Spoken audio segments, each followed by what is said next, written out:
Morning everyone. आज हम लोग ग्रेविटेशन चैप्टर को आगे बढ़ाएंगे, ओके। और आज कुछ पॉइंट्स हैं जो हम लोग को डिस्कस करने हैं, बहुत सिंपल हैं और अक्सर ये कॉमन टर्म्स हैं जो हम लोग अपनी रोजमर्रा की जिंदगी में, बोलचाल की जिंदगी यूज करते हैं इन सारे वर्ड्स।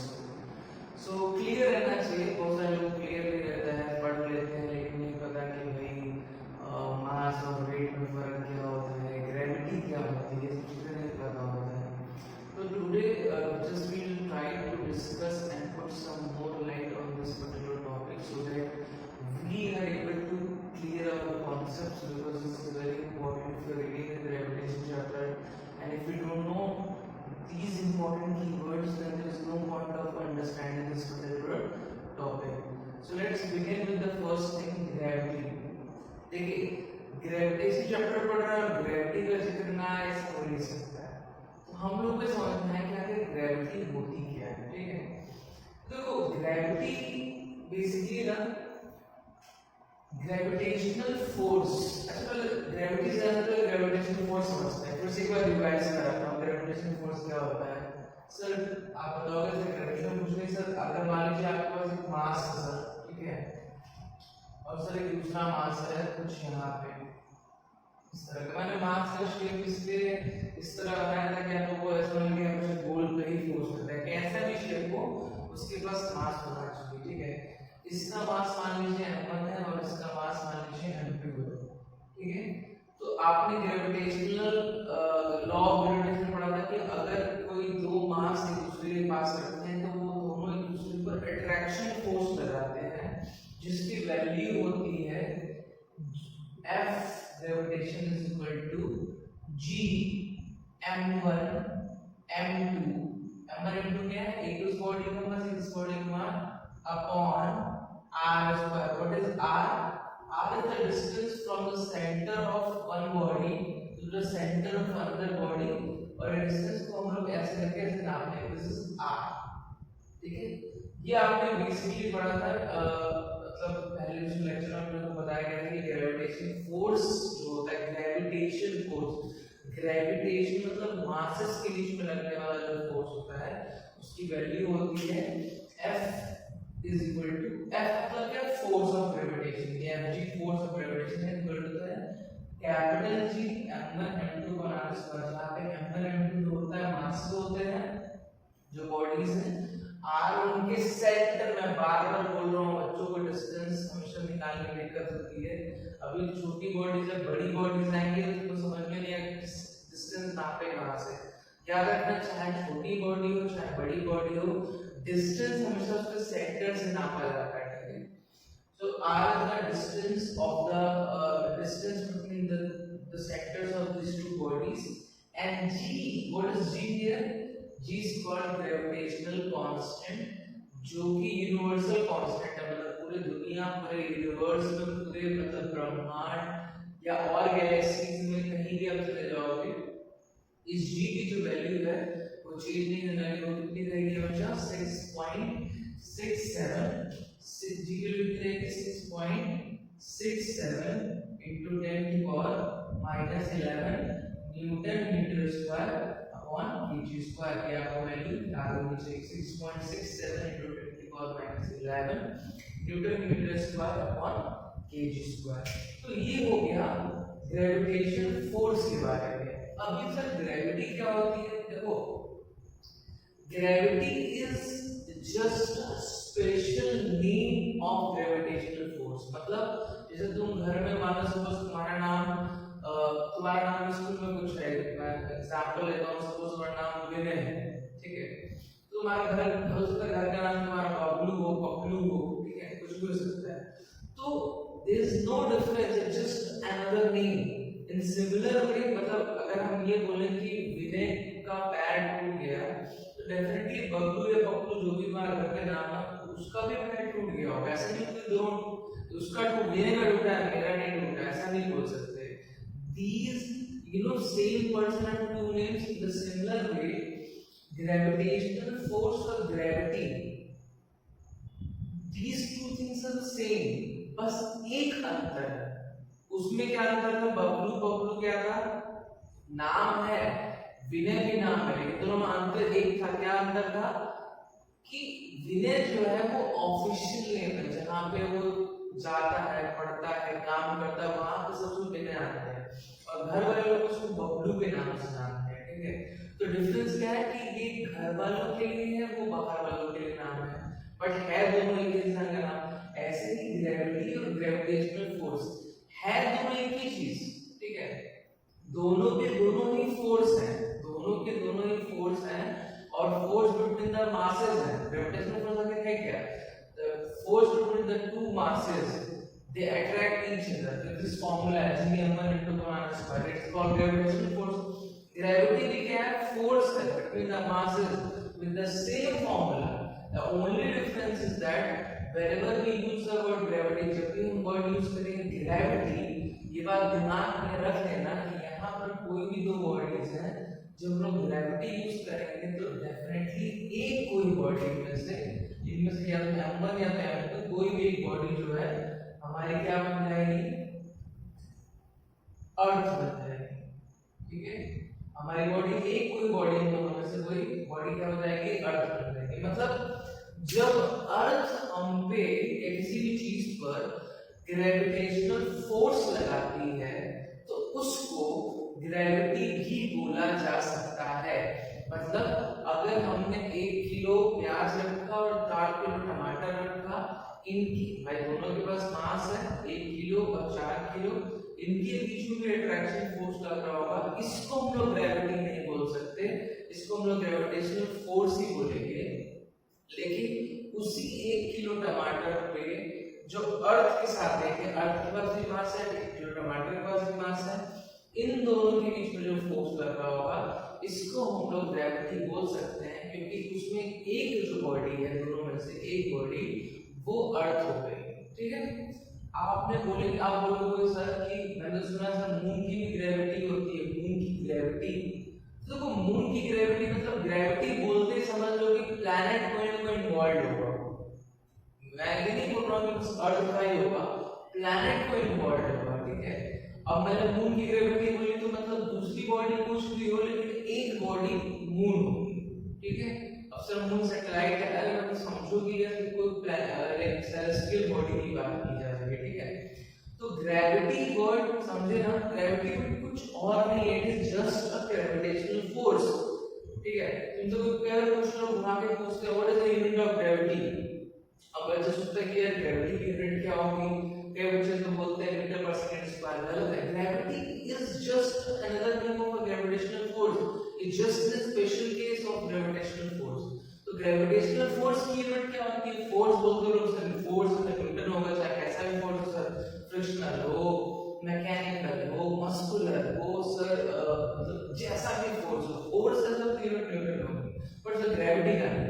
अरे ग्रेविटी का क्यों नहीं पता भाई, gravity is a special case of gravitational force, जहां पर एक जो हमारा मास होता है वो हो सकता है अर्थ हो, उसको हम बोलेंगे अर्थ की ग्रेविटी, अगर हो सकता है वो हमारा मार्स हो, बोलेंगे मार्स की ग्रेविटी। मतलब कोई ना कोई प्लैनेट या सेलेस्टियल बॉडी जब आ जाती है तो वहां पे ग्रेविटेशनल फोर्स को ना बोल करके हम लोग ग्रेविटी बोल देते हैं। तो ग्रेविटेशनल फोर्स जो बोल लो कि gravitational force of earth, gravitational force of Mars, तो भी कोई दिक्कत नहीं, लेकिन एक टर्म है। तो ये बात खाली क्लियर हुई क्या, अगली बार तो ग्रेविटी बोले और ग्रेविटेशनल फोर्स बोले तो डिफरेंस दिमाग में आना चाहिए, ग्रेविटी बोल रहे हैं मतलब है तो फोर्स, बट स्पेशल केस क्या है कि उसमें तो दोनों में से दो मास होते हैं, कोई एक मास जो है हमारा प्लैनेट है, इतना समझा गया, ये बहुत इंपॉर्टेंट है। ठीक है, चलो सो ग्रेविटी के बारे में मोटा मोटा हम लोग आइडिया रखेंगे कि सर ग्रेविटी जो होता है कुछ और नहीं होता है, यहाँ पे लिखा है gravity is nothing else but a force of equal to लगा था फोर्स ऑफ ग्रेविटेशन। ठीक है, फोर्स ऑफ ग्रेविटेशन, यहाँ पे स्पेशल क्या है, आइदर m1 और m2, इनमें से कोई ना कोई जो होगा एक प्लैनेट और सेलेस्टियल बॉडी होगी। ठीक है, तब हम लोग ग्रेविटी यूज करेंगे। 2 किलो टोमेटो और 5 kilo potato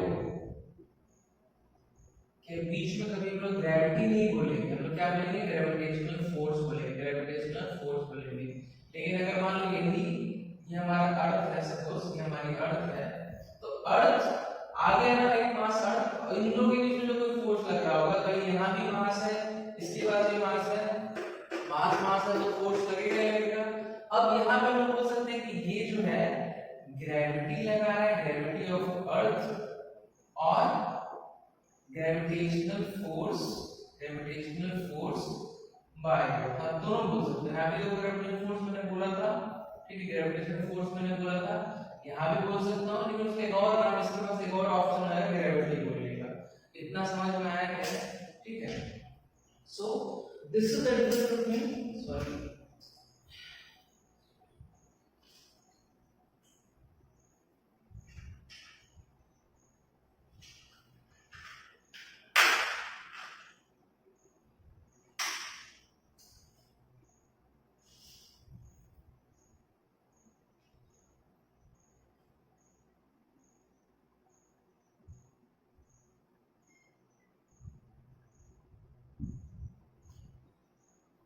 so this is the difference between gravity and gravitational force. There is no difference, they are actually the same, but this is gravity is the special case of gravitational force जब planet involved रहते हैं, जब उसमें कोई भी मास, sir दो planet हो तो मान लीजिए सर मार्स और अर्थ के बीच में, तो अब क्या बोलेंगे सर? देखो जब दो planet हो तो आप ग्रेविटेशनल फोर्स ही बोलोगे, लेकिन जब कोई एक ही प्लैनेट इन्वॉल्व हो तो ग्रेविटी बोलोगे। मतलब कुछ और समझना नहीं इसमें, सिंपल सी बात है सर, ग्रेविटी भी जो होता है वो ग्रेविटेशनल फोर्स ही होता है। मैं अगर आपसे क्वेश्चन पूछूं what is the unit of gravity, तो आप सिंपल बोलोगे न्यूटन, बिकॉज़ सर ग्रेविटी भी फोर्स ही है, ग्रेविटेशनल फोर्स ही, बस अंतर क्या है, क्यों ग्रेविटी बोलते हैं इसको, क्योंकि सर अब जो वहां पे नॉर्मल आप m1 m2 मास लेते हैं, उसमें कोई एक मास जो होगा सर किसी न किसी सेलेस्टियल बॉडी का होगा। क्लियर हो गया?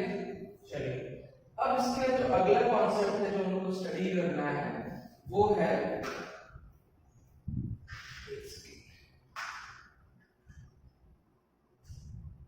क्या होगा,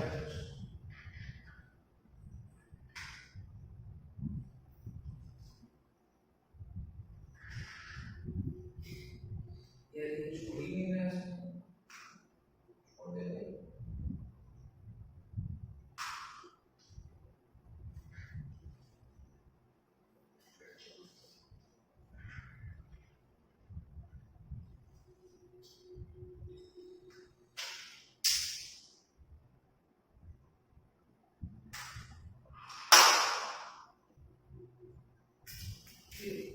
जो अगला कॉन्सेप्ट है वो है हमारा फ्री फॉल, ठीक है, फ्री फॉल। अब फ्री फॉल, ठीक है, फ्री फॉल का बहुत सिंपल सा डेफिनेशन तो बताता हूँ, ध्यान रखना। फ्री, तुम्हें क्या लगता था उससे मतलब नहीं है, क्या होता है वो इम्पोर्टेंट है। फ्री फॉल हम लोग किसी बॉडी को तब कह सकते हैं कोई बॉडी फ्री फॉल में होती है ये नहीं होती है। फ्री फॉल मेरे अंदर फ्री फॉल है, ठीक है, उसके अंदर फ्री फॉल नहीं है, ऐसा नहीं बोल सकते कोई बॉडी फ्री फॉल में होती है या नहीं होती है। फ्री फॉल का मतलब क्या होता है, सिंपल सा, जब किसी बॉडी पर केवल और केवल एक फोर्स लगता है जिसका नाम है ग्रेविटेशनल फोर्स, सिर्फ और सिर्फ अगर वो बॉडी ग्रेविटेशनल फोर्स को ऑक्युपाई कर रही है, उसके ऊपर लग रहा है, उस केस में उस बॉडी को हम लोग बोलते हैं कि वो बॉडी जो है फ्री फॉल में है। फिर से बोल रहा हूँ, ध्यान देना कि अगर बॉडी पर सिर्फ और सिर्फ एक फोर्स, और वो भी कौन सा, ग्रेविटेशनल फोर्स, ये कंपल्सरी है, एक फोर्स और ग्रेविटेशनल फोर्स होना कंपल्सरी है। तो कई बार ऐसा एग्जांपल आएगा जब बॉडी पर केवल एक ही फोर्स लग रहा होगा, लेकिन वो ग्रेविटेशनल नहीं, हो सकता है फ्रिक्शनल लगे, हो सकता है कि एयर रेजिस्टेंस लगे, हो सकता है कोई और फोर्स लगे, उन सबको हम लोग फ्री फॉल नहीं बोलेंगे। फ्री फॉल बोलने का कंडीशन क्या है कि when object is falling or rising under one force and that force is gravitational force, then body is called in free fall। मतलब तुम अगली बार बोले कि तुम्हें फ्री फॉल कराए तो समझ लेना वो कह रहा है कि तुम्हारे बॉडी पर सिर्फ एक ही फोर्स लगा है, ग्रेविटेशनल फोर्स, और अब वो कैसे लगाता है वो अलग चीज हम समझेंगे। फ्री फॉल कब कब ऐसा केस होता है जब जो हम फ्री फॉल कर रहे होते हैं, उसी में समझेंगे। फॉल मतलब होता है गिरना, लेकिन यार इससे कंफ्यूज मत होना तुम, ठीक है। ऐसा बिल्कुल पॉसिबल है कि तुम ऊपर जा रहे हो और तब भी जो है तुम्हारे ऊपर तुम फ्री फॉल कर रहे हो, क्योंकि फ्री फॉल का मतलब क्या होता है, केवल एक फोर्स लगना चाहिए। कौन सा फोर्स? Gravitational force. अब जरा समझो इस चीज को ढंग से, ठीक है। जैसे मान लो सपोज अब केस देखते हैं कब से हम पे साथ जो है एक ही फोर्स लगेगा। जैसे मान लो सपोज ये एक टेबल है और यहाँ पे हमने एक ब्लॉक रख दिया है 2 किलो का, ठीक है। अब इसमें हम लोग बोलेंगे इस पे फोर्स कौन कौन सा लगेगा, तो हम बोल सकते हैं कि सर देखिए पहला फोर्स लगेगा हमारा इसके ऊपर, क्योंकि देखिए टेबल है और टेबल एक कहीं ना कहीं अर्थ पे होगी बिल्कुल, तो जो एक फोर्स लगेगा वो हम पे लगेगा ग्रेविटेशनल फोर्स m/g, ठीक है। कि भाई ये इतना जितना भी इसका मास इतना फोर्स लगेगा, ये कैसे आया वो समझेंगे हम लोग। इसको ऐसा फिलहाल समझ लो, ग्रेविटेशनल फोर्स को मैं ऐसे लिखता हूं g mass of earth, mass into 2 kg जिसका मास है अपॉन r²। इस पर एक फोर्स ग्रेविटेशनल फोर्स लगेगा और दूसरा फोर्स क्या लगेगा, ये टेबल इसको लगा रहा है, दबा रहा है, ये मास टेबल को दबा रहा है, टेबल इसको दबाएगा, यहाँ पे नॉर्मल फोर्स लगेगा। तो अगर इस बॉडी को ध्यान से देखा जाए तो एफबीडी बनाएंगे इस बॉडी की, तो 2 फोर्स आ गए, एक आ गया हमारा ग्रेविटेशनल फोर्स और एक आ गया हमारा नॉर्मल फोर्स, ठीक है। तो क्या ये बॉडी को फ्री फॉल बोलेंगे? आंसर है नहीं सर, क्योंकि सर देखिए आपने बोला फ्री फॉल की कंडीशन तब, कोई चीज को फ्री फॉल में तब बोलते हैं जब उस बॉडी पर केवल और केवल एक फोर्स लगता है, and that force is gravitational force. तब उस बॉडी को हम बोलते हैं कि बॉडी जो है फ्री फॉल में है। बात समझ में? इसको तो हम नहीं बोलेंगे। अब दूसरा केस, एक काम करते हैं, ठीक है।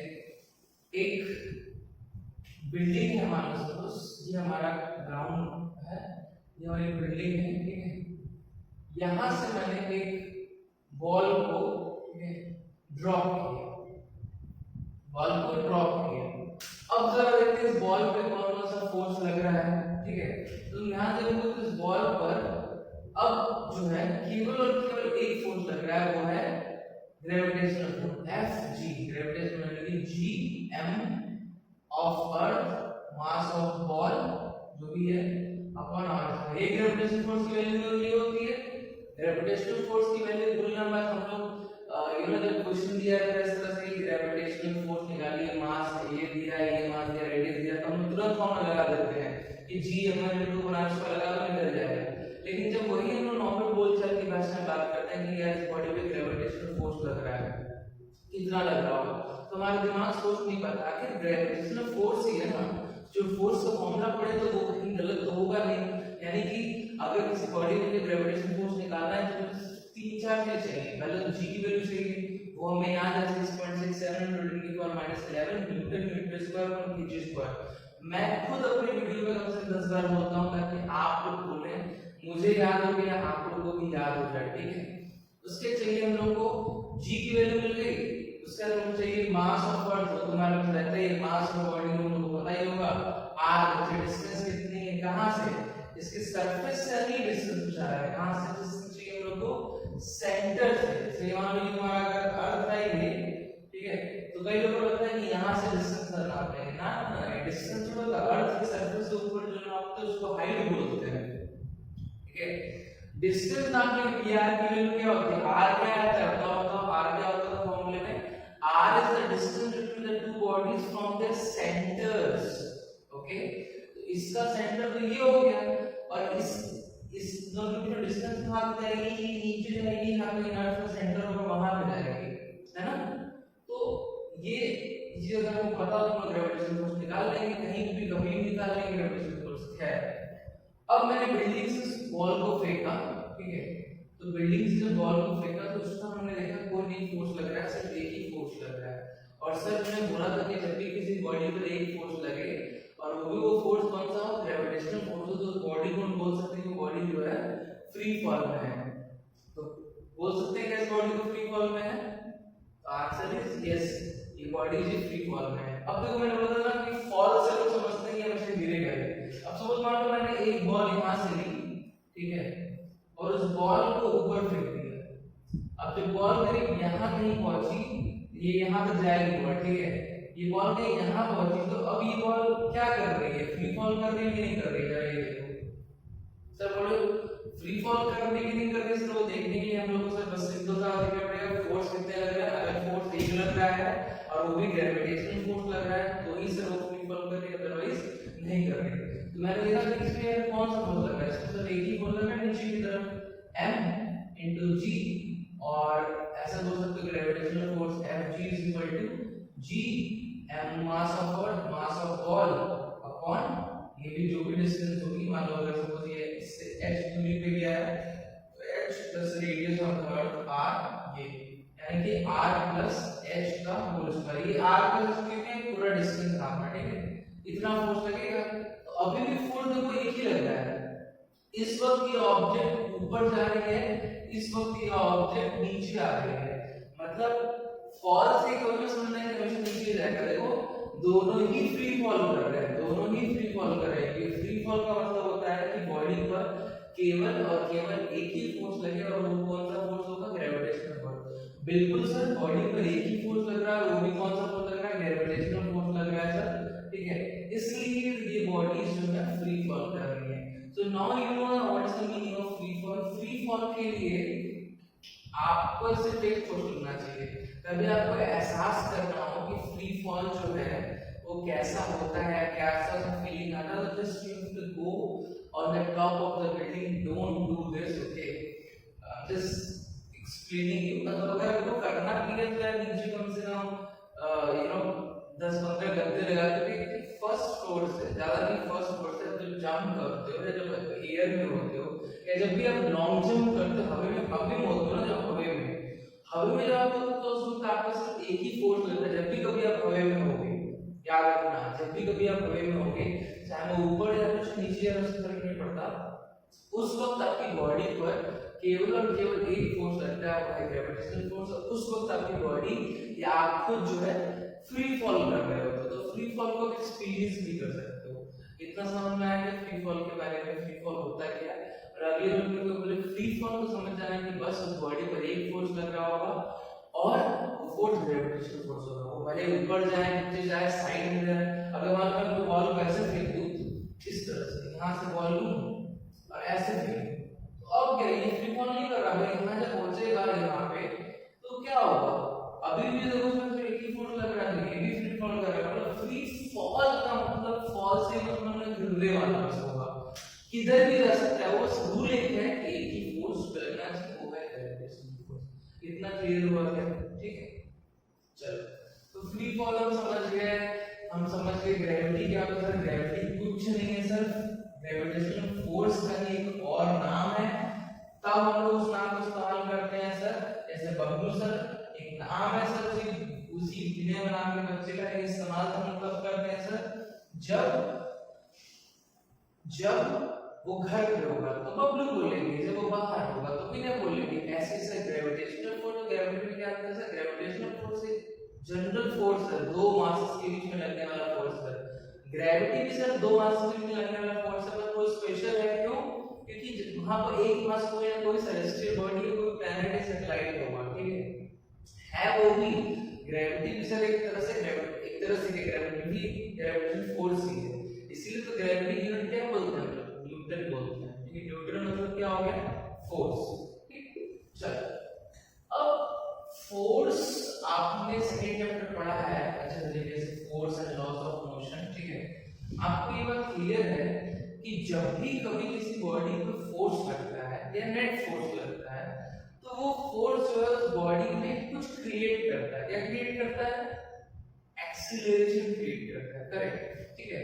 तो वो जो फोर्स था वो क्या क्रिएट करता है? बॉडी के अंदर एक्सीलरेशन क्रिएट करता है। चाहे वो कैसा भी फोर्स, चाहे वो फ्रिक्शन फोर्स हो, चाहे वो फिर से बता मस्कुलर फोर्स हो, चाहे वो इलेक्ट्रोस्टैटिक फोर्स हो, मैग्नेटिक फोर्स हो, कैसा भी फोर्स, अगर बॉडी पर नेट मस्कुलर फोर्स हो, अगर बॉडी पर नेट फोर्स लगा है तो वो एक्सीलरेशन क्रिएट करेगा, ठीक है। ग्रेविटेशनल फोर्स कैसा? एक फोर्स ही है, तो तो ग्रेविटेशनल फोर्स अगर किसी बॉडी में लगा है तो भी एक्सीलरेशन क्रिएट करेगा। ग्रेविटी बोलूं तो मैं, अब ग्रेविटी बोलूं तो चक्कर आने लगा, अरे ग्रेविटी सर ग्रेविटेशनल फोर्स ही तो है, बस एक्सप्रेशन नाम है सर। जब वहां पे कोई ना कोई मास जो है, अर्थ होगा, मार्स होगा, कोई भी एक चीज मतलब सेलेस्टियल बॉडी होगी तो उसको क्या बोलते हैं, उसको आप ग्रेविटेशनल फोर्स बोलिए या फिर आप ग्रेविटी बोलिए, कोई दिक्कत नहीं है। तो जो अगला टॉपिक हम लोग डिस्कस करना है उसका नाम है, ये बहुत इंपॉर्टेंट है, ठीक है, बहुत इंपॉर्टेंट, बहुत डिटेल है, एक्सेलरेशन। एक्सेलरेशन ध्यान देना, एक्सेलरेशन ड्यू टू ग्रेविटी। अब बच्चों को देखो यार, पढ़ते जब बच्चे को समझ में नहीं आता कि ये लिखा क्या हुआ, देखो अभी कितना सिंपल है हमको समझना है इसको। Acceleration due to gravity, acceleration due to gravity. अब देखो अगर ऐसा लिखा रहता है कुछ कि acceleration due to gravitational force, और ऐसा लिखा रहता है एक्सेलरेशन ड्यू टू फोर्स, तो सबसे सिंपल हमारे लिए ये होता है कि सर देखिए फोर्स की वजह से आपको पता है, फोर्स अगर किसी बॉडी में फोर्स लगा रहे हो, मान लो एक बॉडी है, ठीक है, एक बॉडी है, उस पर आपने F फोर्स लगाया, ठीक है, आपने F फोर्स लगाया, इसका मास है m, तो आपको न्यूटन सेकंड लॉ से पता होगा ये फोर्स जो है इस बॉडी में एक एक्सेलरेशन क्रिएट करेगा जिसकी वैल्यू जो हम लिखते हैं F is equal to m into a, यानी कि F upon m is equal to a। मतलब क्या है, इससे मतलब समझ लो कि जब भी किसी बॉडी पर हम फोर्स लगाते हैं, नेट फोर्स, ठीक है, नेट फोर्स लगना चाहिए बॉडी पर। नेट मतलब कि भाई फाइनली फोर्स टोटल लगा जाए, ठीक है। अब मान लो तुमने F इधर लगाया, F इधर लगाया, तो बॉडी में कोई एक्सेलरेशन नहीं आया, कैंसिल, नेट फोर्स कितना, 0, इसलिए नेट फोर्स की बात की जाती है। तो मान लो हमने बॉडी पर एक ही फोर्स लगाया तो नेट फोर्स उतना ही होगा, ठीक है। सो अगर किसी बॉडी पर हम लोग फोर्स F लगाते हैं, उसका मास m है, तो उसके अंदर एक एक्सेलरेशन प्रोड्यूस होता है। एक्सेलरेशन मतलब the change in velocity with respect to time, ठीक है, वो सब आप जानते हो। तो एक एक्सेलरेशन प्रोड्यूस होता है जिसको हम इस फॉर्म में रेट कर सकते हैं, और उसकी वैल्यू अगर निकालनी हो एक्सेलरेशन की, तो जो भी फोर्स लगा है, जो भी बॉडी पे फोर्स लगा है, तो वो सिंपल है, जो भी बॉडी पे फोर्स लगा है फोर्स डिवाइड बाय जो बॉडी का मास, उससे डिवाइड कर दोगे तो जो वैल्यू आएगी वो क्या वैल्यू आएगी, एक्सेलरेशन की वैल्यू आएगी। तो फोर्स की वजह से एक्सेलरेशन आना एक आम बात है, और फोर्स का रोल ही है कि वो क्या प्रोड्यूस करता है, एक्सेलरेशन प्रोड्यूस करता है। So acceleration due to force, इस लाइन में कोई प्रॉब्लम नहीं है। Acceleration due to gravitational force, बोलो सर अब फोर्स था, एक टाइप का फोर्स है, यहां पे कोई दिक्कत नहीं है सर, फोर्स दोनों फोर्स ही फोर्स है। अरे यहां बताया नहीं गया कौन सा फोर्स है, कोई भी फोर्स हो सकता है, यहां बता दिया गया कि स्टेशनरी फोर्स है, ग्रेविटेशनल फोर्स है। और इस वाले में क्या है, एक्सेलरेशन ड्यू टू ग्रेविटी, क्या कोई अंतर है क्या, बोलो नहीं सर ये तो बस ग्रेविटेशनल फोर्स ही, बस स्पेशल केस क्या है यहाँ पे, जो कोई एक मास है m1 या m2, m1 और m2, इनमें से कोई एक मास जो है या तो अर्थ का हो सकता है, या तो सर मार्स का हो सकता है, या तो सर जुपिटर का हो सकता है, या तो सर मून का हो सकता है, या तो कोई भी सेलेस्टियल बॉडी का, सेलेस्टियल बॉडी मतलब जो बॉडी हमारे स्पेस में है, सेलेस्टियल बॉडी का हो सकता है। बस यही फर्क है सर, है तो ये ग्रेविटेशनल फोर्स ही, और ग्रेविटेशनल फोर्स तो एक फोर्स ही है, तो एक स्पेशल टाइप का फोर्स है। तो मतलब ये तीनों स्टेटमेंट जो लिखे गए हैं वो सेम लिखे गए हैं, acceleration due to gravity, acceleration due to gravitational force, acceleration due to force, मतलब फोर्स की वजह से आने वाले एक्सेलरेशन की बात हम इस टॉपिक में करने वाले हैं। और जो कि हम लोग ग्रेविटी की वजह से बात कर रहे हैं, तो मतलब ये स्पेशल केस हो गया कि हम लोग एक्सेलरेशन निकालेंगे जब ग्रेविटेशनल फोर्स बॉडी पे लगता हो, या फिर अर्थ या फिर मून या फिर कोई चीज कितने एक्सेलरेशन प्रोड्यूस करती है बॉडी का, हम लोग उसको स्टडी करने वाले हैं। तो पहले स्लाइड का मतलब समझ में आया नहीं कि मतलब क्या होता है acceleration due to gravity, nothing but acceleration because of a force, and that force is a gravitational force, and that is also very special because here one of the masses between the gravitational force is either earth or Mars or something like a celestial body, ठीक है। तो acceleration due to gravity जो है वो ये इसका मतलब होता है। अब जरा समझो, हम लोग एक्सेलरेशन को नॉर्मली कैसे रिप्रेजेंट करते हैं। अभी मैंने आपको दिया था एक क्वेश्चन, बेसिक क्वेश्चन, जिसमें क्या कहता था कि जब भी तुम्हें कभी एक्सेलरेशन निकालना हो किसी बॉडी का, जब भी तुम्हें कभी किसी बॉडी का, जब भी मतलब कभी भी किसी भी चैप्टर में इस्तेमाल कर सकते हो, ठीक है।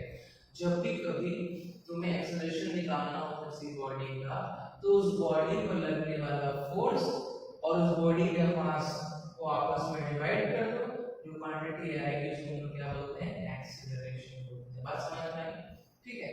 तो F/m is equal to a acceleration. अब देखो एक्सेलरेशन ड्यू टू ग्रेविटी, ठीक है, तो यहां पर इसको हम लिख सकते हैं a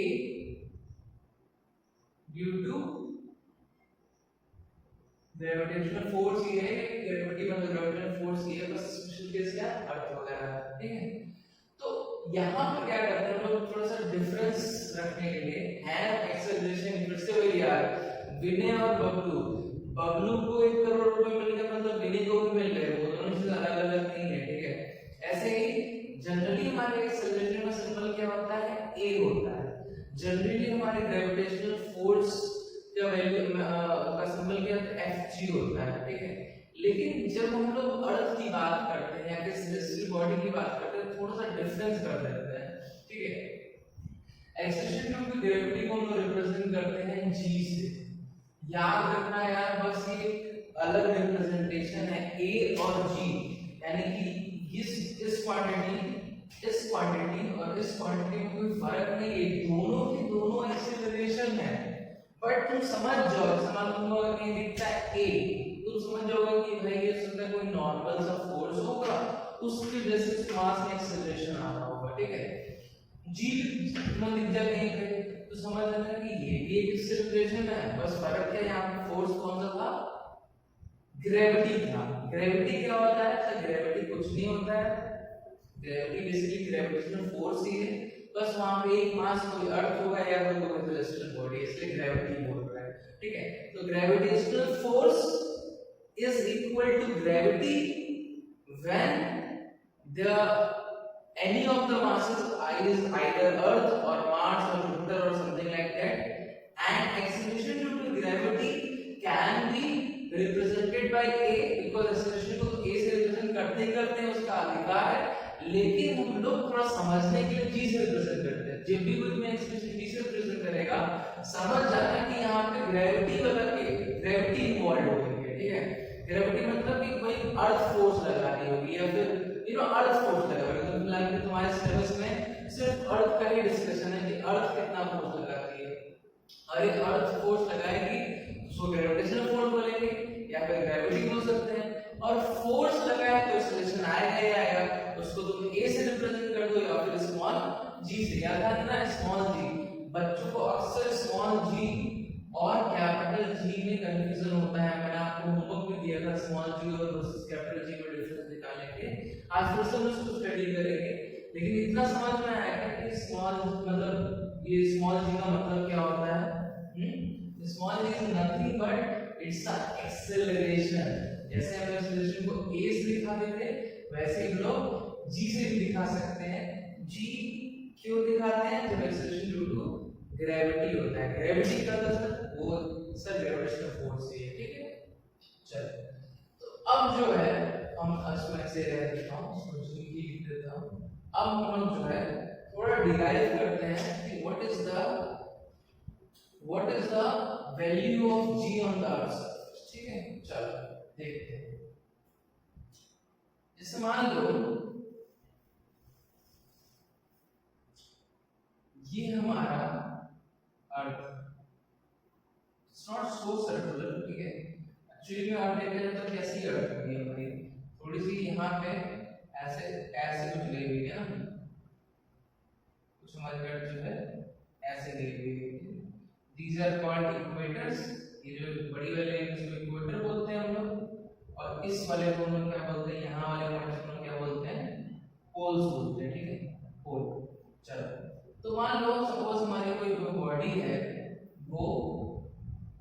बॉडी जो है हमारी कुछ यहाँ पर है, इस पॉइंट पर है, ठीक है। इसका मास मान लो m1 है और इसका इसका तो आपको पता है मास ऑफ अर्थ, ठीक। अब बताओ इस अर्थ के मास और इस m1 में दोनों के पास मास है, तो दोनों के बीच में कौन सा फोर्स लगेगा? दो बॉडी के पास मास होगा तो बोलना है दोनों के बीच में 100% कोई फोर्स लग रहा है, तो कौन सा फोर्स लगेगा? ग्रेविटेशनल फोर्स लगेगा, ठीक है।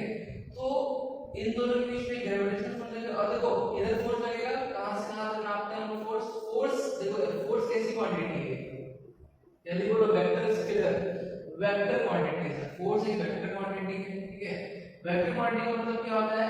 उसके अंदर मैग्नीट्यूड होगा, ठीक है, उसके अंदर डायरेक्शन होगा और अच्छे बच्चे जानते हैं कि वो वेक्टर लॉ को भी फॉलो करेगा, वेक्टर लॉ को भी फॉलो करेगा, ठीक है, वेक्टर लॉ ऑफ एडिशन को फॉलो करेगा। तो अगर फोर्स एक वेक्टर क्वांटिटी है तो उसका मैग्नीट्यूड तो हम लोग निकालते आए हैं, तो फॉर्मूला रट गया है कि जब ग्रेविटेशनल फोर्स मतलब दो मासेस के बीच में फोर्स निकालना हो तो फॉर्मूला क्या है? F g, बोलते जाओ g capital M small m upon r square, where m1 and m2 are the masses of the body जिसके बीच में फोर्स लग रहा है, r is the distance from the center of one body to the center of another body, center to center distance होता है r, ठीक है। g क्या होता है हमारा? g जो है हमारा ग्रेविटेशनल कांस्टेंट है, तो इससे तो हमारा निकल जाएगा मैग्नीट्यूड, मैग्नीट्यूड की वैल्यू हो गई, ठीक है। ये जो मैग्नीट्यूड क्या होगी? Magnitude Fg is equal to capital G m1 m2 upon r square, इससे हमारा क्या निकल जाएगा? मैग्नीट्यूड निकल जाएगा। डायरेक्शन का क्या सर? फोर्स की डायरेक्शन किधर लग रही है? तो डायरेक्शन हमेशा किधर लगती है भाई? जैसे मान लो हमने देखा था ना कि बॉडी यहां लिए, बॉडी इधर लिए, तो डायरेक्शन किधर की फोर्स की? उनके सेंटर की तरफ। इस पे फोर्स किधर लगा? सेंटर की तरफ। इस पे फोर्स किधर लगा? इसके सेंटर की तरफ। तो सेंटर की तरफ फोर्स लगता है, तो यहां पे डायरेक्शन क्या होगी? ये इसका सेंटर यहां हो गया, अर्थ सेंटर यहां पे है, तो इस पर फोर्स कितना लगेगा? इधर इसके सेंटर की तरफ, और अर्थ पर फोर्स कितना लगेगा? इसके सेंटर की तरफ, ठीक है।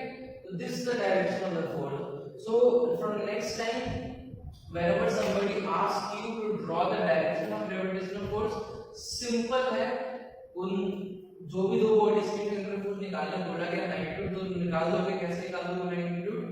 g m1 उसका मास इसका मास और उनका डिस्टेंस डिवाइड कर दोगे, मैग्नीट्यूड आ जाएगा।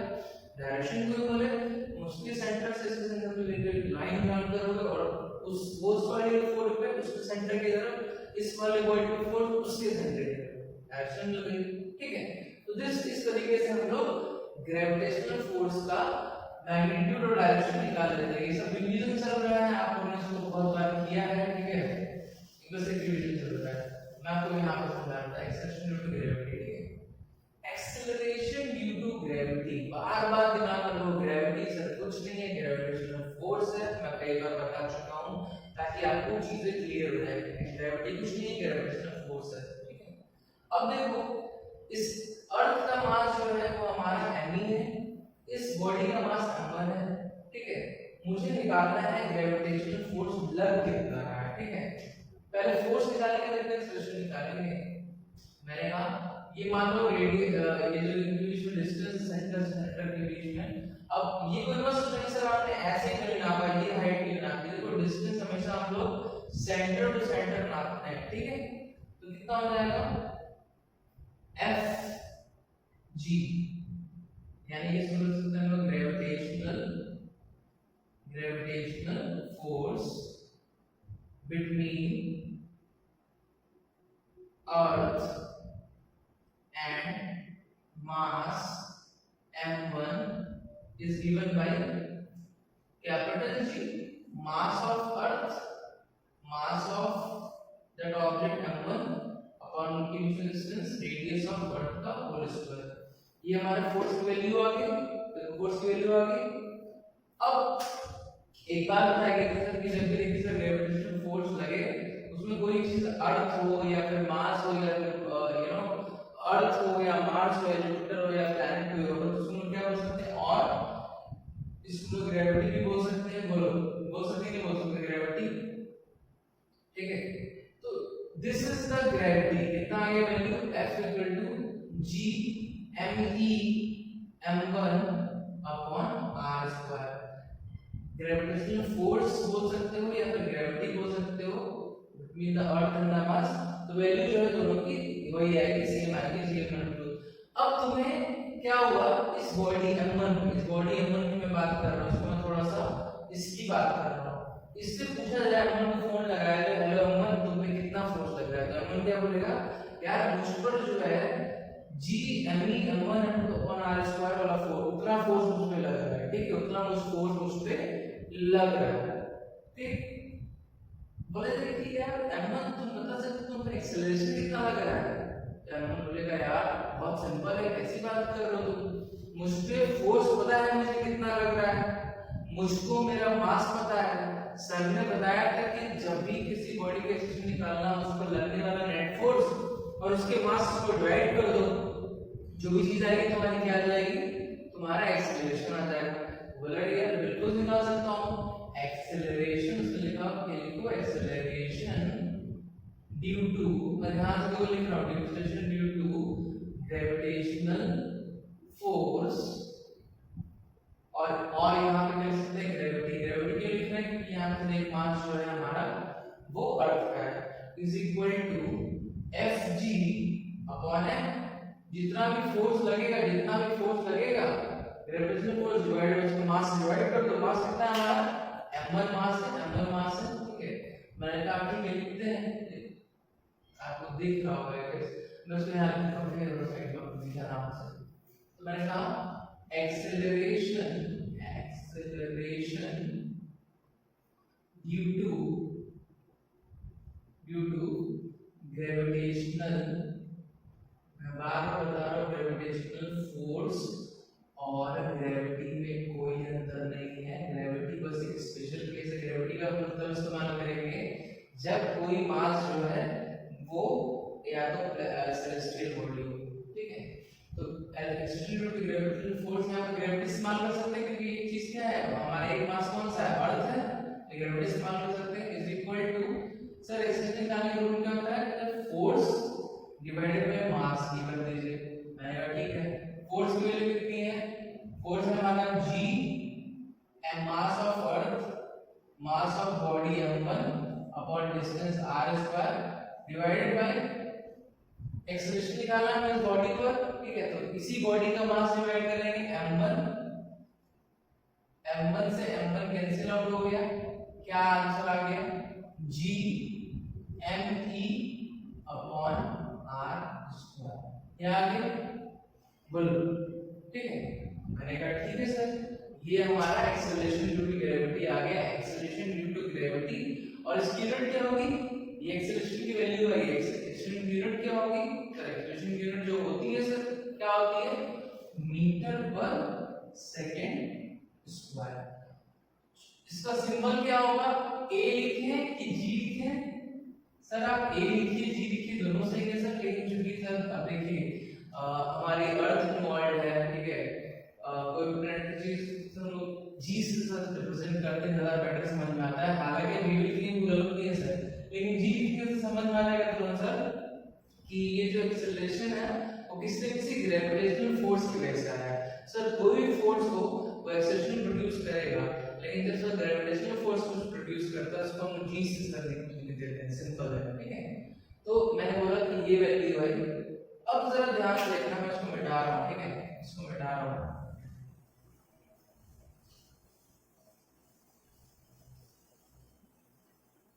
मैं स्टेटस को लिख रहा हूं, यानी कि एक्सीलरेशन a और g, ये सिंबल है तो लिखकर a इसमें, ठीक है, is going to be equal to g me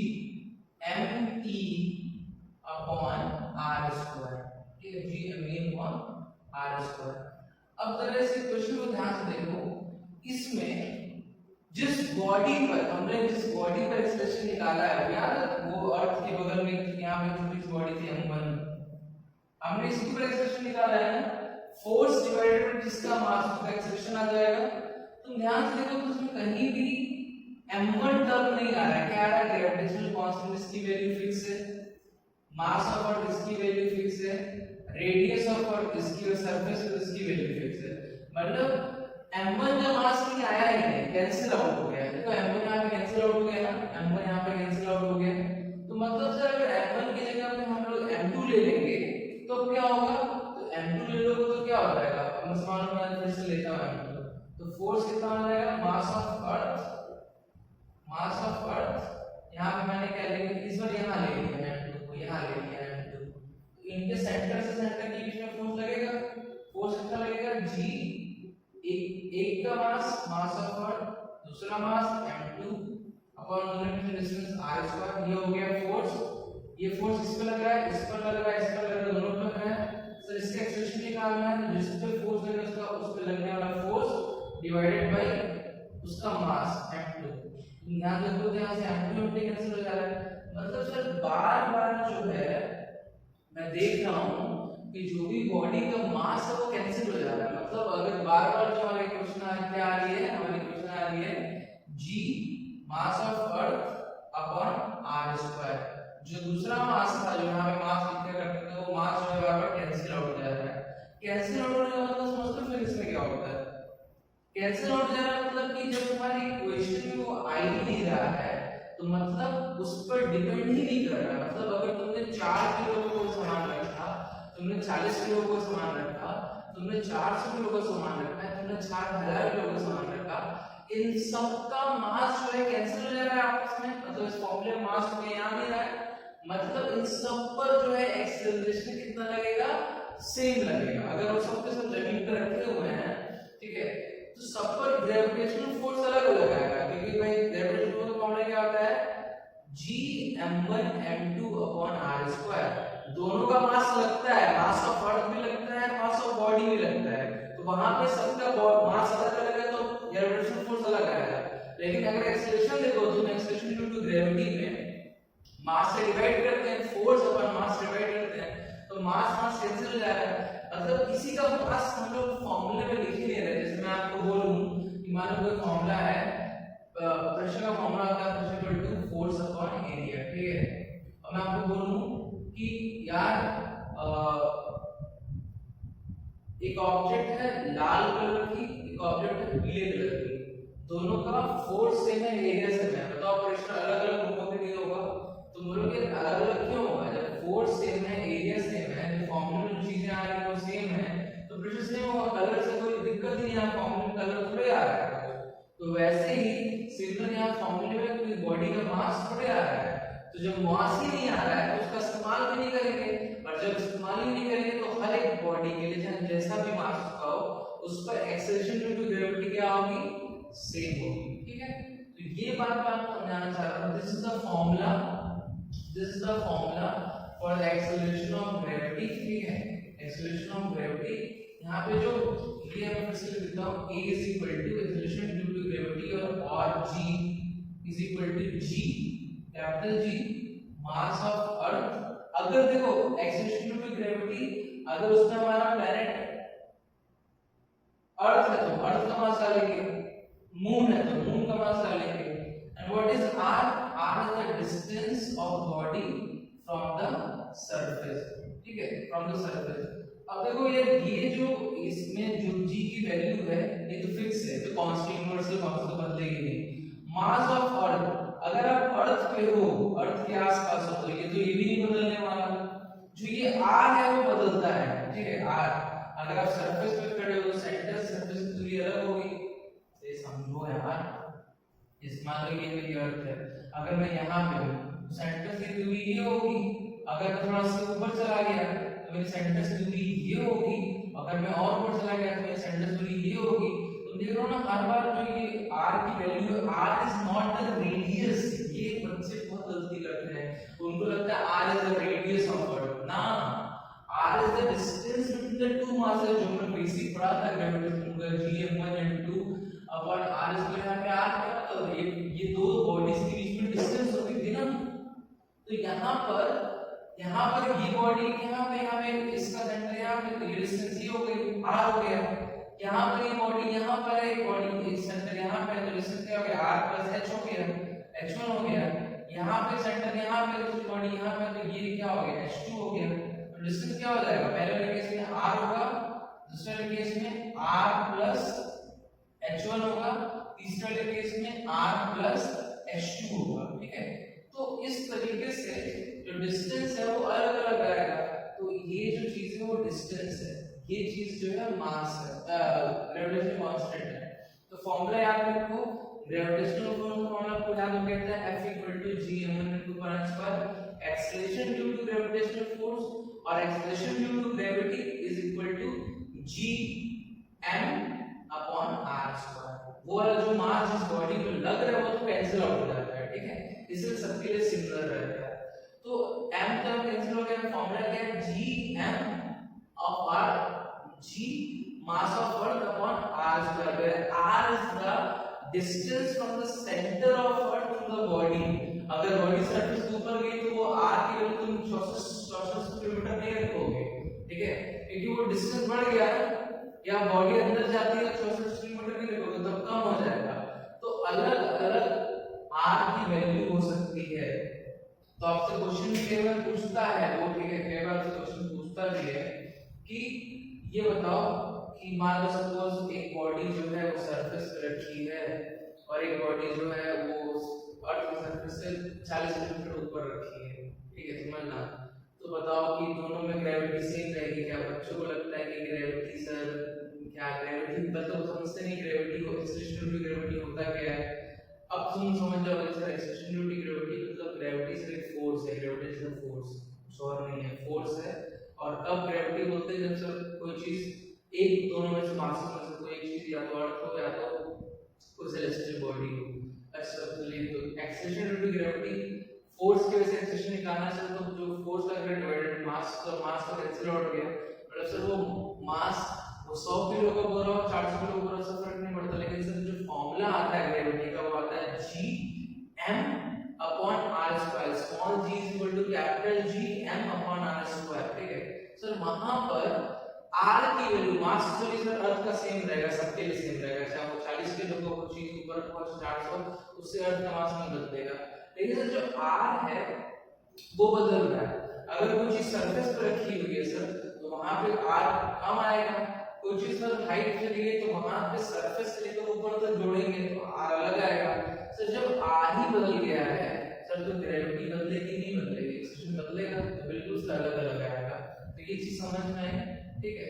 तो this is a very important, ये फार्मूला अपने मिलेंगे gm/r²। मैं इस पे आपको बहुत सारे प्रैक्टिस प्रॉब्लम दूंगा। बहुत सारे बच्चे वीडियोस नहीं देखते हैं, सीधे इंटरनेट से उठा के सॉल्व करने लग जाते हैं, उसको कोई फायदा नहीं होने वाला है, ठीक है। आपको इस चीज बताई जा रही है तो आप उसको प्लीज ध्यान से देखिए और समझिए, फिर इसको आगे सॉल्व करेंगे, ठीक है। चलिए, तो एक्सेलरेशन ड्यू टू ग्रेविटी का मतलब समझ में आया है। Acceleration due to gravity, sir gravity force है, कुछ नहीं सर, एक्सेलरेशन सर फोर्स के रेजिस्टेंस तो आएगा ही बस, और क्या आएगा, फोर्स का रेजिस्टेंस नहीं आएगा।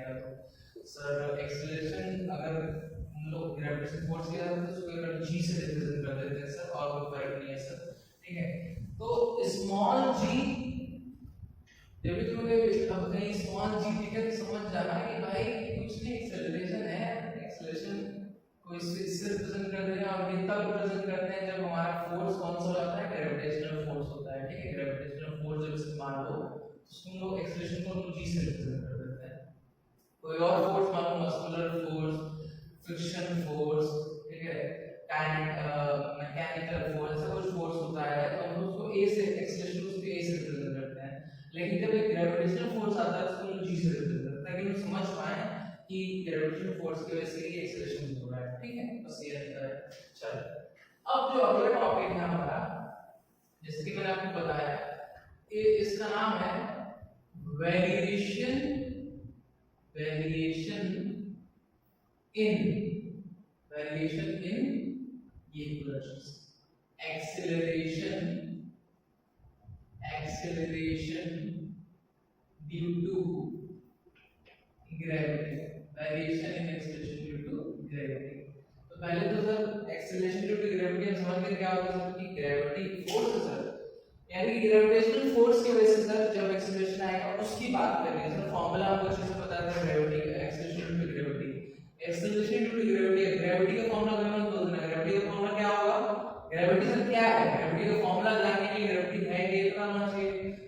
क्या होती है सर ग्रेविटेशनल फोर्स।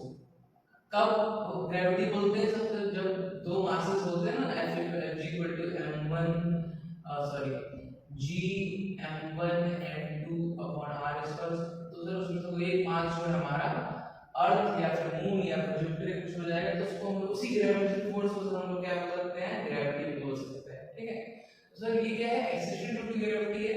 सिंबल क्या होता है इसका सर आप ए भी इस्तेमाल कर सकते हैं लेकिन जनरली लोग जी इस्तेमाल करते हैं जब ग्रेविटेशनल फोर्स या ग्रेविटी की वजह से डिफाइन करते हैं। ठीक है तो क्या लिखते हैं formula G is equal to capital G mass of जो भी प्लैनेट है अपॉन r स्क्वायर। r क्या है distance between the planet and the body, ये होता है हमारा ग्रेविटी का फॉर्मूला।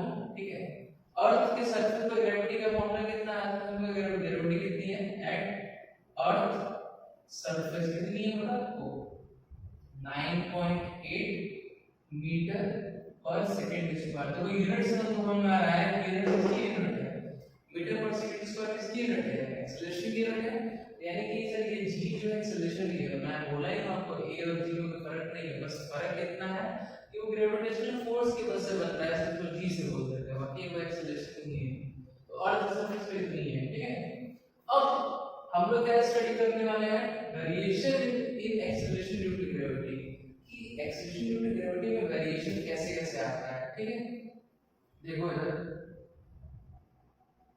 फॉर्मूला क्या हो गया Gm1, इसको बदलना है, इसको बदलने के लिए बस तीन रास्ते हैं, या तो मैं इसको बदल दूं या तो मैं इसको बदल दूं या इसको बदल दूं। ठीक है तो ये तो बदलेगा नहीं क्योंकि ये सर ये तो देखिए ये तो आपका यूनिवर्सल कांस्टेंट है, ये तो बदलेगा नहीं, ये तो फिक्स है। इसकी वैल्यू कितनी होती है फिर से बता दो 6.67 × 10⁻11 न्यूटन मीटर स्क्वायर पर केजी स्क्वायर, ये तो बदलेगा नहीं sir. Sir mass of planet जो बदल नहीं सकता। ठीक है जितना है उतना ही रहेगा, मतलब ये भी चीज हमारी कांस्टेंट हो गई। बचता है सर ये सिर्फ ये सर आप सरफेस पे हो तो r की वैल्यू चला जाएगी, जैसे सर आप यहाँ पे हो सर तो डिस्टेंस ये आएगा यहाँ से यहाँ तक। ठीक है सेंटर से सेंटर तक।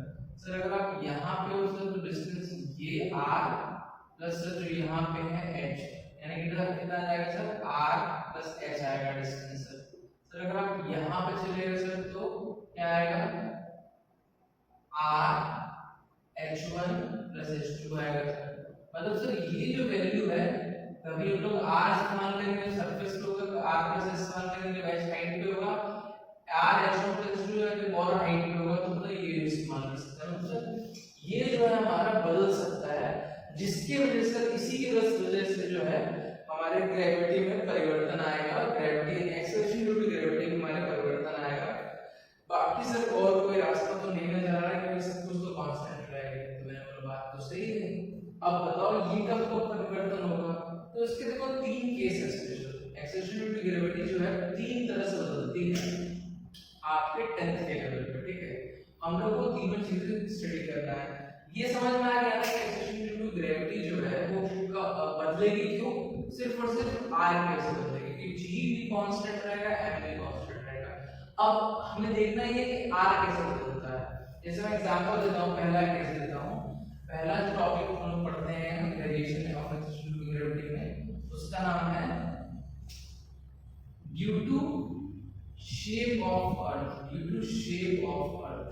ठीक है due to shape of earth. अब जरा समझना अर्थ का शेप मैंने आपको बताया था पहले ही, वो सर्कुलर नहीं ओवल शेप है। ठीक है कुछ इस तरह से है अर्थ का शेप मान लो। ठीक है तो जो ये वाला पार्ट है वो हमारा क्या है इक्वेटर है, और ये वाला पार्ट हमारा पोलर, ये हमारा अर्थ का सेंटर है। अब तुम खुद बताओ जो ये डिस्टेंस ये है, मान लो सपोज ये a है और ये b है, तो क्या होगा a बड़ा होगा कि b बड़ा होगा। अपने आप को समझ में आ रहा है कि sir a would be greater than b। ठीक है मैं एक्सेलरेशन टू फॉर्मूला को यहां पे फॉर्मूला दिया हुआ है। अब सपोज मान लो मेरी बॉडी यहां रखी हुई है और मेरी बॉडी यहां रखी हुई है। ठीक है इसका मास m1 है, इसका मास m1 है, दोनों का मास m1 है। ठीक अब मुझे बोला गया कि बताइए sir acceleration due to gravity, मुझे बोला गया एक्सेलरेशन ड्यू टू ग्रेविटी जो है वो कहां पर सेम रहेगी, ज्यादा रहेगी, सर क्या रहेगी। तो मैंने बोला एक्सेलरेशन ड्यू टू ग्रेविटेशन तो होता है एक्सेलरेशन ड्यू टू ग्रेविटी, मतलब ग्रेविटेशनल फोर्स की वजह से एक्सेलरेशन, यानी कि जो फार्मूला लिखते थे हम लोग फोर्स अपॉन मास डिवाइड करके ये फार्मूला जो आता है g m p upon r square. Sir यहाँ पे g और m दोनों ही केस में देखिए मास सर g तो सेम ही है दोनों के लिए, तो सर अर्थ का मास सेम ही रहेगा। सर बात आती है r की, यहाँ पर सर जो ये r है वहां पर यहाँ पर हम क्या लिखेंगे g की क्या लिखेंगे acceleration due to gravity g mass of earth upon b square लिखेंगे, यहाँ डिस्टेंस b है, यहाँ पे क्या लिखेंगे g mass of earth upon a square लिखेंगे क्योंकि यहाँ पे जो है वो डिस्टेंस a है। अब तुम खुद देखो a ज्यादा है ना b से, तो जब a ज्यादा है डिनोमिनेटर ज्यादा है तो ऑब्वियसली बात है इसकी जो वैल्यू आएगी कैसी आएगी, कम आएगी, क्योंकि भाई अगर ये ज्यादा है ये इनवर्सली प्रोपोर्शनल है, अगर ये ज्यादा होगा तो वैल्यू कम होगी। हम लोग मतलब क्या बोल सकते हैं at equator value of g is minimum, ठीक है, and at poles, ये पोल है अपना, at pole value of g is maximum। कई लोग ये पूछा जाता है कि बताओ भाई पोल पे जो है g की वैल्यू कितनी ज्यादा है, एक्सट्रीम वैल्यू ज्यादा क्या होता है, क्योंकि सर देखिए सर एक्सप्रेशन का फॉर्मूला क्या होता है mass force upon mass, sir force gm into upon r square, पूरा ये फाइनली फॉर्मूला ये आया, ठीक है। Sir gm upon r square आता है, सर g बदलेगा नहीं सर, मास ऑफ इनर्ट बदलेगा नहीं सर, r जो डिस्टेंस है वो बदल सकती है। सर पोल से सेंटर पे जाएंगे अर्थ के, सर डिस्टेंस कम है, करीब करीब पता है 21 किलोमीटर का फर्क है, ठीक है, 21 किलोमीटर कम है पोल से अर्थ का सेंटर, इक्वेटर से नापोगे तो थोड़ा सा ज्यादा है, 21 किलोमीटर ज्यादा है, ठीक है। तो सर देखिए पोल पे जब मैं खड़ा हूं तो वहां से सेंटर से थोड़ा कम है, जब ये नीचे वाली चीज कम होगा तो ये चीज ज्यादा होगी, इससे सर देखिए पोल पर g की वैल्यू मैक्सिमम होती है सर, ठीक है। अब सर इक्वेटर पे जब मैं आऊंगा सर तो थोड़ा डिस्टेंस बढ़ जाएगा, जब सर ये r बढ़ जाएगा सर ये वैल्यू कम आएगी, इसलिए सर इक्वेटर पे वैल्यू जो होती है मिनिमम होती है, यानी कि जब तुम इक्वेटर से पोल की तरफ जाते हो तो तुम्हारा जो ग्रेविटी है वो कैसा हो जाता है, वो बढ़ जाता है, ठीक है। तुम अगर इक्वेटर पे खड़े हो तो थोड़ा हल्का फील करोगे, लेकिन जब पोल पे जाओगे तो थोड़ा भारी फील करोगे, ठीक है, ये समझ में आया। चलो तो पहला हो गया डिफरेंशिएट फॉरवर्ड, दूसरा कारण है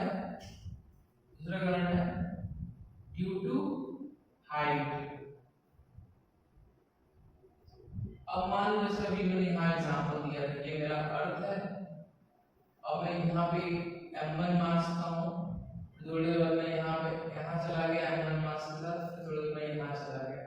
अब बोला गया कि बताइए सॉरी m1 मास का बताया तो बोला गया बताइए कि तीनों केस में जो है क्या ग्रेविटी सेम रहेगी, acceleration due to gravity same रहेगी।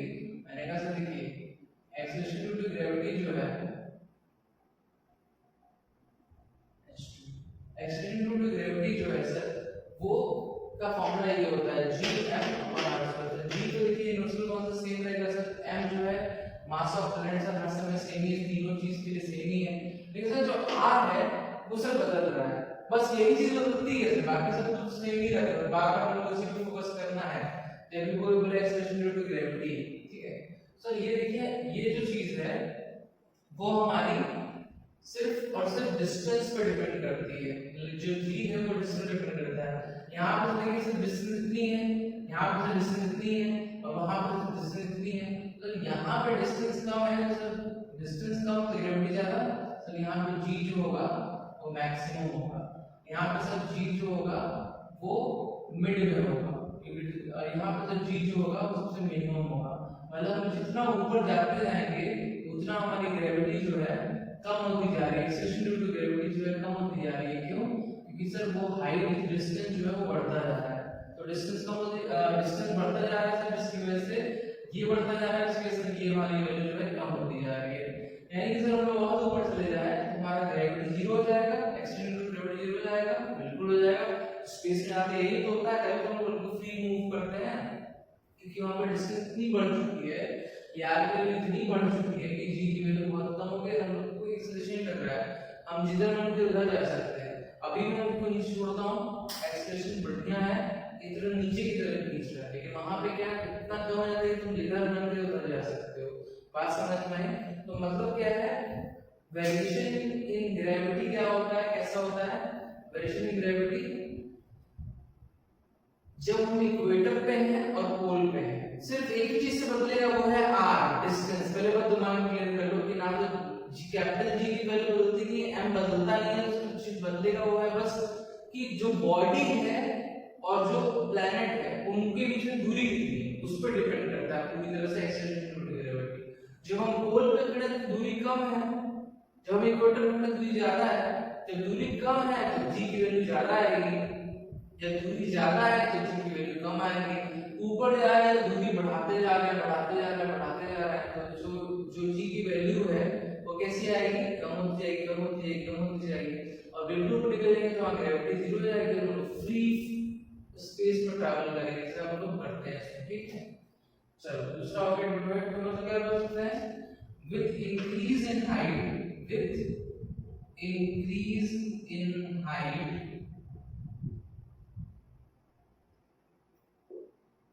gravity increase in height, ऐसे लिखता हूँ, acceleration due to gravity, acceleration due to gravity decreases।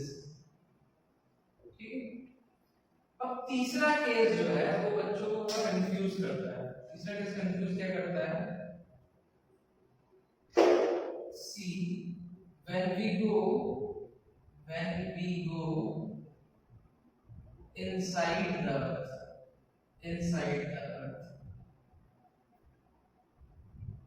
ठीक, अब इस केस में ग्रेविटी क्या होगी, जब देखो अभी तक तुम ऐसे ऊपर जा रहे थे, अब क्या किया गया कि ये हमारा अर्थ लिया गया, ठीक है, एक मास को जो है वो यहाँ रखा गया एम1 पे, इसी में ड्रिल किया गया, ड्रिल छेद किया गया, ठीक है, मतलब गड्ढा किया गया, एक मास को रखा गया, फिर उसी मास को यहाँ रखा गया, फिर उसी मास को यहाँ रखा गया, और सेंटर जो है हमारा ये है, अर्थ का सेंटर हमारा ये है। ठीक है, अब बोला गया बताइए ये पोजीशन नंबर 1 है, ये पोजीशन नंबर 2, पोजीशन नंबर 3।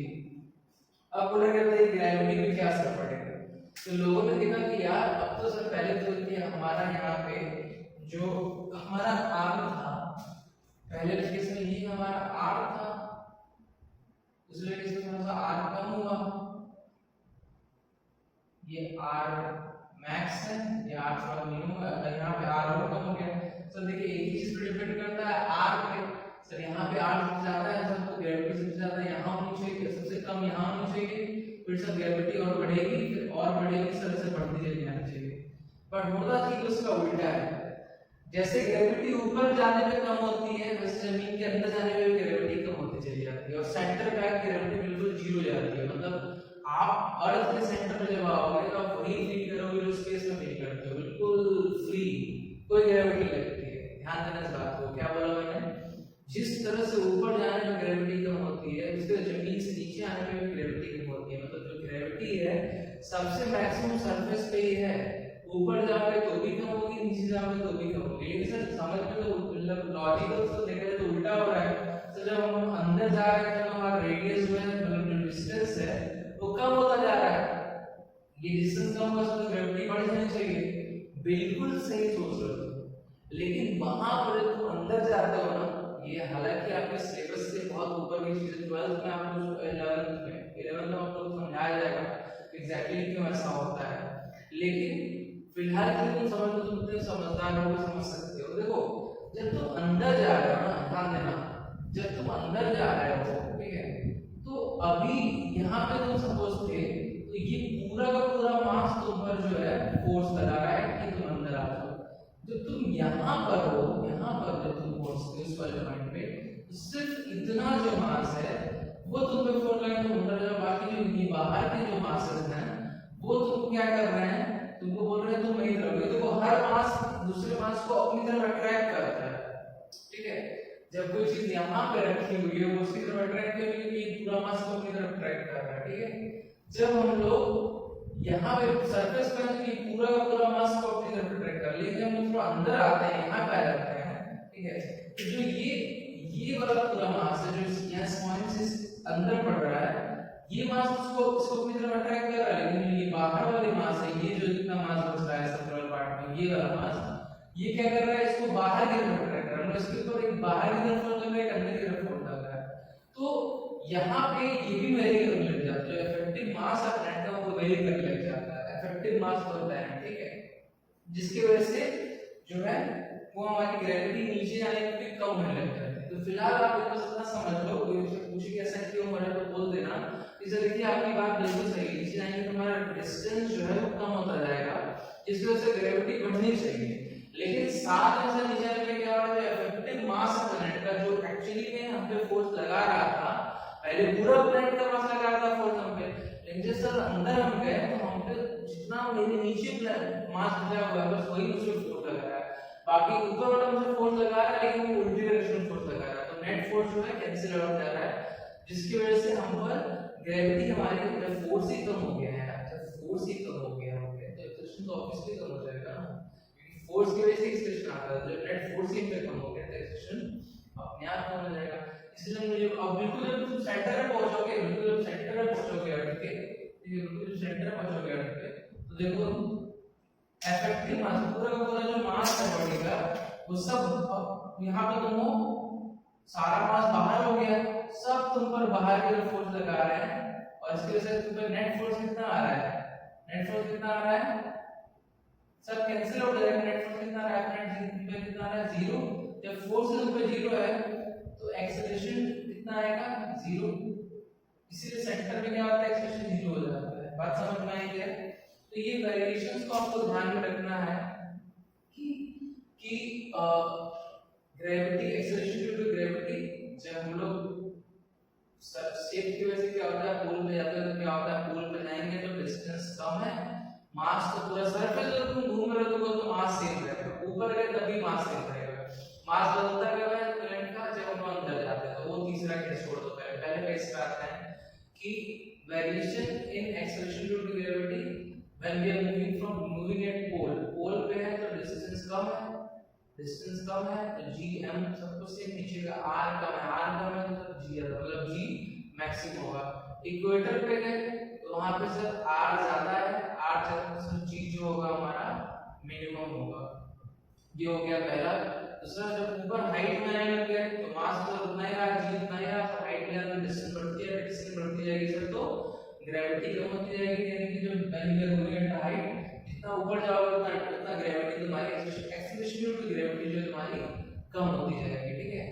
तीसरा केस, जब अंदर गए तो सर बढ़ना चाहिए था, क्योंकि सर देखिए r में कम होता जा रहा है, लेकिन सर मास भी जो है कम होता जा रहा है, तो यहाँ पे ये भी घट रहा था, ये भी घट रहा है, इसकी वजह से नेट इफेक्ट जो देखा गया क्या आता है कि जो नीचे आने पे gravity, acceleration due to gravity जो है वो कम होती जाती है, और सेंटर पे कितनी आती है, 0। इतनी बात समझ में आई? This is the effect on acceleration due to gravity, ये हमने इसको डिस्कस कर लिया। डायरेक्शन हमेशा याद रखो, फोर्स की या फिर ग्रेविटी एक्सेलरेशन की, इधर फोर्स होता है उधर एक्सेलरेशन भी होता है, आपको पता होगा, इधर फोर्स होता है उधर एक्सेलरेशन होता है, तो फोर्स डायरेक्शन को निकालने आता है, सेंटर मिला तो सेंटर जा रहा होगा उसकी तरफ जो होगा उसकी डायरेक्शन होगी, तो एक्सेलरेशन की डायरेक्शन या gravity, acceleration due to gravity की डायरेक्शन किधर होगी, वो सेंटर की तरफ होगी, ठीक है।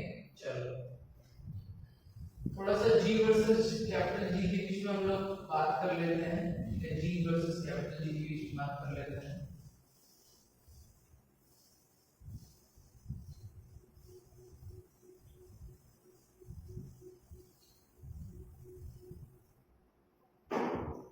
तो बहुत सिंपल है, g वर्सेस कैपिटल G, कुछ नहीं, ये जो है सर एक ग्रेविटेशनल कांस्टेंट है सर, ये ग्रेविटेशनल कांस्टेंट है सर, ठीक है, और ये यूनिवर्सल कांस्टेंट भी है, ठीक है, यूनिवर्सल कांस्टेंट भी है, मतलब दुनिया में से कहीं वैल्यू चेंज नहीं होगी। इसकी वैल्यू कितनी होती है, इसकी वैल्यू होती है 6.67। फिर से देखो वीडियो मार्केट 10 की पावर -11 पूछूंगा, नहीं आया ना बाद में तो समझना खैर नहीं है, किलोग्राम स्क्वायर, ठीक है, ये होती है स्मॉल जी की जो वैल्यू होती है वो कितनी होती है? स्मॉल जी सर लिख के आए कि सर एक्सेलरेशन है सर, इसको आप ए भी बोल सकते हैं, देखिए जी मतलब एक्सेलरेशन को ऐसे लिखा था कि इसी लिखा सकते हैं जब ग्रेविटेशनल फोर्स इन्वॉल्व होता है सर। तो ये acceleration due to gravitational force बोलूं या फिर ग्रेविटी बोल सकता हूं, ग्रेविटी इसमें कोई फर्क नहीं है, ठीक है। जो इसकी वैल्यू होती है एट सरफेस पे कितनी होती है हमारे, एट सरफेस, किसके सरफेस पे, एट अर्थ सरफेस पे, मून के सरफेस पे ग्रेविटी अलग होती है, ठीक है। क्योंकि एक्चुअल जी का फॉर्मूला क्या होता है, यही होता है G capital M upon R square. यहां पर जी के कांस्टेंट एम है, जिस भी प्लैनेट पे तुम खड़े हो उसका मास और उसका रेडियस, उसका सरफेस पे तो उसके सेंटर से डिस्टेंस। तो मून पे जाओ तो मून का मास कम है ना, उसका रेडियस भी कम है, जी की वैल्यू अलग आएगी डेफिनेटली। अर्थ पे खड़े तो अर्थ का मास और अर्थ का रेडियस का तो और जी मिल जाएगा। तो ये सब चीजें तुम समझते हो कि अलग अलग चीजें हो सकती है, ठीक है। फॉर्मूला याद रखना है extension to gravity. At earth surface पे कितनी होती है, 9.8 मीटर पर सेकंड स्क्वायर। अब अर्थ के सरफेस पे इतनी होती है, ऊपर गए तो भी कम होगी, नीचे जाएंगे तो भी कम होगी, ठीक है। तो मतलब ये चेंज हो सकती है, ये क्या हो सकती है, कांस्टेंट नहीं है, ये चेंज हो सकती है, ठीक है। दूसरी बात, ये कांस्टेंट है तो कैसा हो गया, ये स्केलर वेक्टर का तो बात ही नहीं है। Capital G gravitational force extend to gravity, ठीक है, बदल सकता है। बस ये ही बेसिक बात है। अक्सर लोगों को जी और स्मॉल जी में अक्सर मामले आगे जी वर्सेस कैपिटल जी में फर्क है। Capital G versus constant, small G जो है एक्सेलरेशन की जगह पे स्मॉल वाली चीज है जो स्मॉल जी से रिप्रेजेंट करती है, ठीक है। ये समझ में आ गया, चलो ठीक है। तो अगले वीडियो में जो है हम लोग इक्वेशन ऑफ मोशन, जो आपको याद है इक्वेशन ऑफ मोशन में पढ़ा था, v equal to u plus at, h equal to ut plus half at square. Equation of motion याद नहीं है तो पढ़ेगा v equal to u plus at, h equal to ut plus half at square, ठीक है, और v square equal to u square plus 2ah। तो यहाँ पर सब कुछ सेम है भाई। देखो क्या था इस इक्वेशन ऑफ मोशन पढ़ते वक्त हम लोग क्या पढ़ा कि v जो होता है हमारा फाइनल वेलोसिटी, u क्या होता है इनिशियल वेलोसिटी, a क्या होता है एक्सेलरेशन, d क्या होता है टाइम, s क्या होता है हमारा डिस्टेंस होता है। सब कुछ सिमिलर रहेगा। सिमिलर इक्वेशन ऑफ मोशन को हम लोग को ग्रेविटी में लिखना है। ग्रेविटी में लिखना है मतलब क्या सर, अरे सर a की जगह g कर दीजिए, क्या हो जाएगा v equal to u plus gt, h equal to ut plus half a की जगह क्या हो जाएगा gt स्क्वायर, क्योंकि a और g का कोई फर्क नहीं है एक्सेलरेशन को किसी भी फोर्स की वजह से। ये जो इक्वेशन है for any force, for any force जिसकी वजह से एक्सेलरेशन आ रहा है उसके लिए लिख सकते हैं। ये कैसा इक्वेशन है, स्पेशल केस है for gravitational force, for gravitational force, for gravitational force, ठीक है। इससे हम क्या मिल जाता है, g मिल जाता है। तो ये इक्वेशन हो गया। फिर एक तीसरा क्या बचता है हमारा, भी तीसरा हमारा बचता है v square equal to u square plus 2gh, ठीक। तो ये तीन इक्वेशंस जो हैं सिमिलर इक्वेशंस हैं। वहां पे अब इस वाले केस में क्या होगा, हमारी बॉडी जो है ऐसे मोशन करती थी, इस वाले केस में क्या होगा, मैं ऐसे में बना रहा हूं, इस वाले केस में हमारी बॉडी हॉरिजॉन्टल मोशन करती थी, ठीक है, हॉरिजॉन्टल मोशन करती थी, हॉरिजॉन्टल। इस वाले केस में क्या होगा, हमारी बॉडी जो है वर्टिकल मोशन करेगी, ठीक है, वर्टिकल मोशन करेगी। यही है, ये फर्क है। बाकी तो आपको पता है इनिशियल वेलोसिटी, फाइनल वेलोसिटी सब कुछ दिया रहता है आपको, ये चीजें जो है इस तरह से सॉल्व करिए। इसमें मैं बहुत सारे क्वेश्चन कराऊंगा आपको, कॉन्सेप्ट याद, फॉर्मूला याद रखिएगा क्वेश्चन ऑफ क्वेश्चन का, v equal to u plus 80, अब equal to u plus 8gt, h equal to ut plus half gt square, g बस एक ही जगह g कर देना है, ठीक है। मोशन वर्टिकल होगा, वहां पे मोशन जो है हॉरिजॉन्टल होगा। हॉरिजॉन्टल केस में ये सब यूज करते थे क्योंकि वहां पे कोई भी फोर्स आता था और a प्रोड्यूस करता था। यहां पर ये वर्टिकल होगा और कोई भी फोर्स आएगा तो ग्रेविटेशनल फोर्स आएगा तो g प्रोड्यूस करेगा। तो इसको बहुत सारे सवाल करेंगे, इसको मैं होमवर्क में दूंगा। ये वीडियो बहुत इंपॉर्टेंट था, अगर कुछ समझ में ना आया तो दोबारा देखिएगा, अगर उसके अंदर कुछ समझ में नहीं आया तो मुझे व्हाट्सएप कर सकते हैं डाउट को, या फिर कमेंट कर सकते हैं। कमेंट नहीं करिए, डाउट करिए, डाउट में मतलब व्हाट्सएप पे डाउट भेजिए ताकि मेरे को बता सको, ठीक है। चलिए, थैंक यू सो मच।